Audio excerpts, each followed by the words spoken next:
What's up, Clippers? We are thankful that you have reached this part of the year despite the series of unexpected happenings around the world. Before the year ends, let's take a quick recap to some of the biggest stories this year. I am Nino Barroso. Join me to Clip TV's year-end special.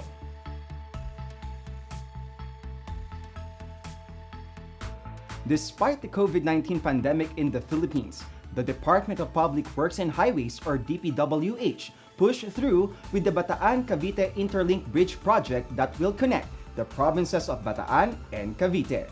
Under the Build program of President Rodrigo Duterte's administration, DPWH Secretary Mark Villar officially announced the start of the detailed engineering design activities for the mega bridge project that will provide a permanent road linkage between the two provinces in Central Luzon and Southern Tagalog. The 3.3 billion pesos project is expected to construct the 32.15 kilometers bridges with 4 lanes or 2 lanes for each opposite direction, starting from Barangay Alasasin in Mariveles, Bataan, crossing Manila Bay, and terminating in Barangay Timalan, Naik, Cavite. Villar said that the project aims to ease the journey time of travelers going to Cavite and to help the traffic congestion in Metro Manila. Meanwhile, Unified Management Office Operations Undersecretary Emil Sadaim said that the sooner the largest and longest iconic bridge will be constructed, the faster the way from Cavite to Bataan and vice versa will be. Sadain also added that with the Bataan-Cavite Interlink Bridge, the present 5-hour travel time is expected to be reduced to 20 to 30 minutes. Another Filipino pride made it to the top spot as Philippines champion gymnast Carlos Adriel Caloy Yulo brought another achievement to the country. The 20-year-old gymnast topped the recent International Gymnastics Federation World Rankings for floor exercise. On December 13, 2020, Yulo completed 2 bronze medals as he finished the All-Japan Gymnastics Championships in Takasaki Arena, where he now shares the #1 spot with the Spain in the recently released World Ranking for Men's Artistic Gymnastics. Yulo became the first artistic gymnast representing the Philippines to win a bronze medal at the 2018 World Gymnastics Championships in Doha, Qatar. Yulo also bagged a gold medal in the men's floor finals of the 2019 FIG World Cup Gymnastics in Melbourne, Australia. Yulo is about to enter the 2021 Tokyo Olympics, where he will be joined with the Philippines' top pole vaulter EJ Obiena and boxers Yumir Marshall and Irish Magno. Hospitals are one of the most critical infrastructures that need flood protection during the COVID-19 pandemic. As one of the COVID referral hospitals in the Philippines, the Philippine General Hospital was chosen as one of the receivers of the grant from the Federal Republic of Germany and Flood Control Asia RS Corporation. The grant will provide flood protection to a number of entrances in the said hospital.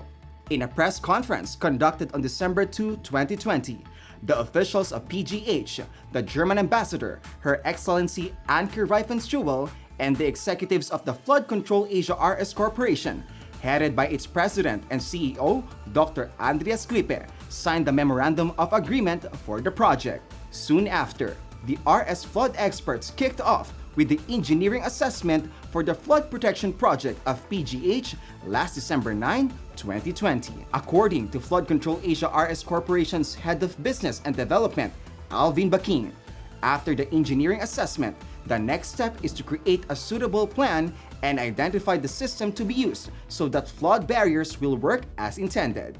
Better get yourself suited up because we are going to space. On July 30, 2020, the National Aeronautical and Space Administration or NASA officially launched the Mars Perseverance rover. The Perseverance rover aims to search for signs of ancient microbial life on planet Mars that could eventually advance NASA's quest to explore the past habitability of the planet. NASA launched the Mars Perseverance rover at the Cape Canaveral Air Force Station in Florida. It is expected to land on Jezero Crater, Mars after at least 1 Mars year or 687 Earth days. Before the launching of Perseverance rover, people on social media feed the hype by signing up for the Send Your Name on Mars campaign. more than 10.9 million people submitted their names, which have been stenciled by an electron beam onto 3 fingernail-sized silicon chips. Before the launching of Perseverance rover, people on social media feed the hype by signing up for the Send Your Name to Mars campaign. More than 10.9 million people submitted their names, which have been stenciled by an electron beam onto 3 fingernail-sized silicon chips. There were also the essays of 155 finalists in NASA's Name the Rover contest. For our last story on Clip TV's special episode, let's have a rundown of what happened when the coronavirus or COVID-19 outbreak in March. It has been more than 9 months since COVID-19 brought unexpected interruption to people's daily lives. People were locked down in their houses. International and domestic trips were prohibited. Some were infected by the virus. Lives were not the same.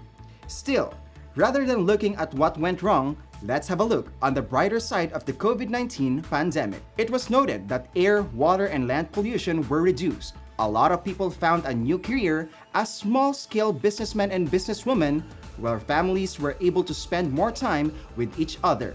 A lot say that they were able to learn how to stretch their budget and save money, and some more people used the quarantine period to take on new exercise routines and lose weight. New insights, new hope, and new strength are gathered as the people continue to walk in this journey called life. As 2020 comes to an end, the general population is still waiting for an end to this pandemic. Various vaccines were reported on trials and were expected to soon be the cure to this worldwide problem. We will still have to wait for what will happen next. Now that's a wrap for our trending stories for the year 2020. Stay updated on the latest happening by subscribing to all our social media channels. Once again, this is your host, Nino Barroso of Clip TV, your media in Southeast Asia.